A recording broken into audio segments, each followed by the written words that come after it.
Hey there guys, today I'm going to be doing an analysis of the VISVIM Runway show. I just wanted to give a quick shout out to Bliss Foster as this video was directly inspired by him, his first Margiela runway analysis, as well as some of his more recent videos. Alright, without further ado, let's get into the runway analysis. Hiroki said that he was invited to Firenze, Italy to do this show. He wanted to make sure that the stories and the life of his products was communicated well through this show, and he did that in a variety of ways. He wanted stories like the Mino washi fabric used for the cart banners that decorated the hall, as well as the natural dyes and natural dyeing techniques used to make many of their countless iconic items. Hiroki wanted to communicate the life of his products through more than just the models. This was done by littering products such as vintage cars, vintage motorcycles, the music that they use in their personal studio, as well as VISVIM's iconic Little Cloud coffee being present at the venue. All of this helped to bring forth the life that VISVIM embodies in their products. So from this point forth, I'm going to be referencing the show, specifically the video that is available on the VISVIM show dissertation webpage and the video at the bottom of that page. This video is a great representation, I would assume, of what Hiroki wanted the show to be. And so without further ado, let's go all the way into the analysis and start on the actual video. So with the video opening, there's quick sounds of chatter and setup as the music quickly shifts into Jimmy Looseford's Tain't What You Do, as the camera shifts into the hall where the runway happens. At this time, a group of older men in sailor outfits get up and start dancing to the song.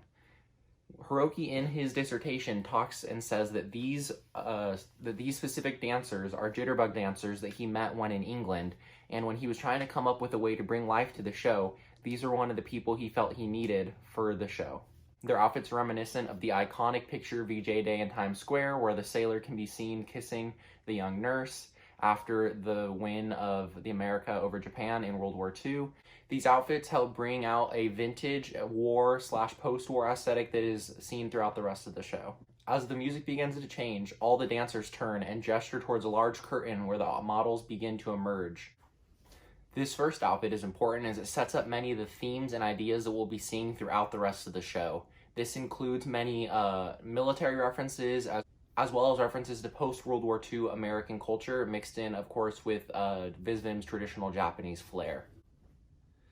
The first outfit consists of the model wearing a mostly black outfit that is reminiscent of sailors' uniforms from World War II and as well as other older sailors' uniforms.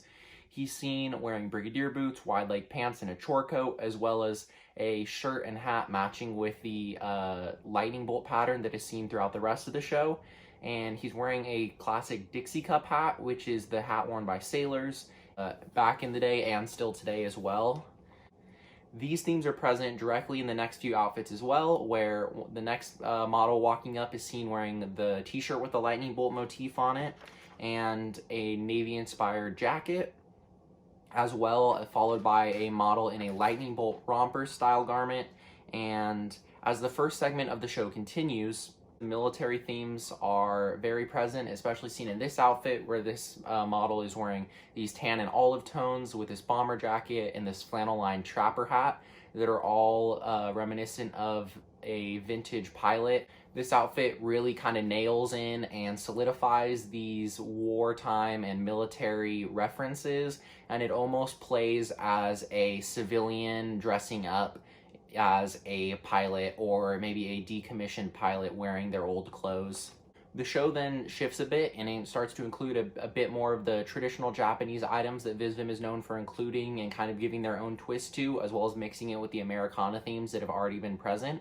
This can be seen in two outfits where we see the traditional American blue jeans and t-shirt outfit worn with a bit more traditional Japanese take on Naragi and kimono.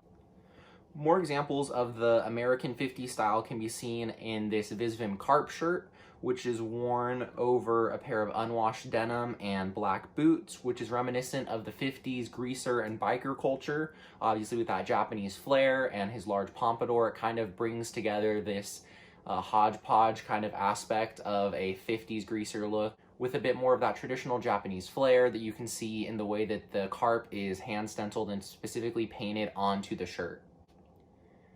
This post-war 50s motorcycle and car club kind of greaser, vague aesthetic will be seen throughout the rest of the show in a lot of references in car club t-shirts, items that are worn by models, as well as kind of the redoing of the American, GI, as well as the kind of greaser look that'll continue to be built on throughout the rest of the show. All of this makes a lot of sense and continues kind of with the post-war aesthetic as a greaser culture and kind of car and motorcycle culture were reactions from GIs who are getting out of the military.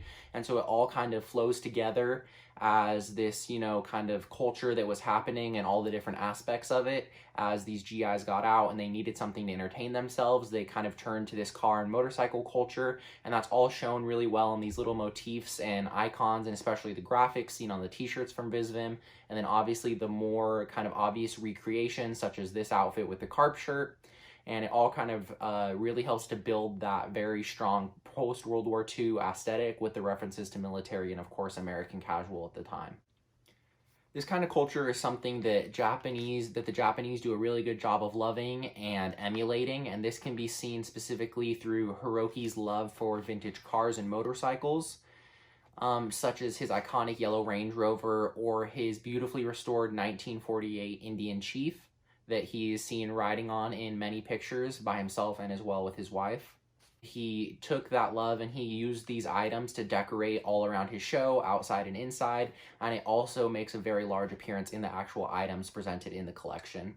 So this is continued into an outfit that seems to embody kind of the traditional Americana car culture that we've been seeing through the show, and then kind of dresses it up in a more formal way, almost like a professor or something like that, with this beautiful four corners coat, as well as that VISVIM Motor Club t-shirt that is kind of present throughout the show.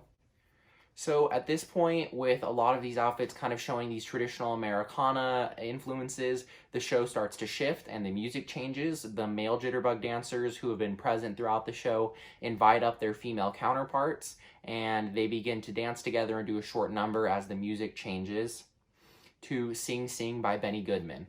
In this part of the show, the focus seems to go a little bit more from that post-World War II style to more of the traditional Japanese mix with the Americana, and more of the focus on the Japanese aesthetic in this next portion of the show. This can be seen by almost every outfit in this section being styled with some sort of either kimono, noragi, or Japanese-inspired piece, such as the iconic hakama pants. I want to take a moment to talk about these pants really quick. So these pants are a Japanese staple and are worn on anything from formal kimono wear to Aikido uniforms, and more recently in kind of the popular zeitgeist, they were worn by students as formal uniforms. VISVIM's recreation seems to kind of have this perfect combination of the traditional Japanese styling mixed with almost American suiting and a kind of elevated form of loungewear in the way that the fabric hangs and the material that is used.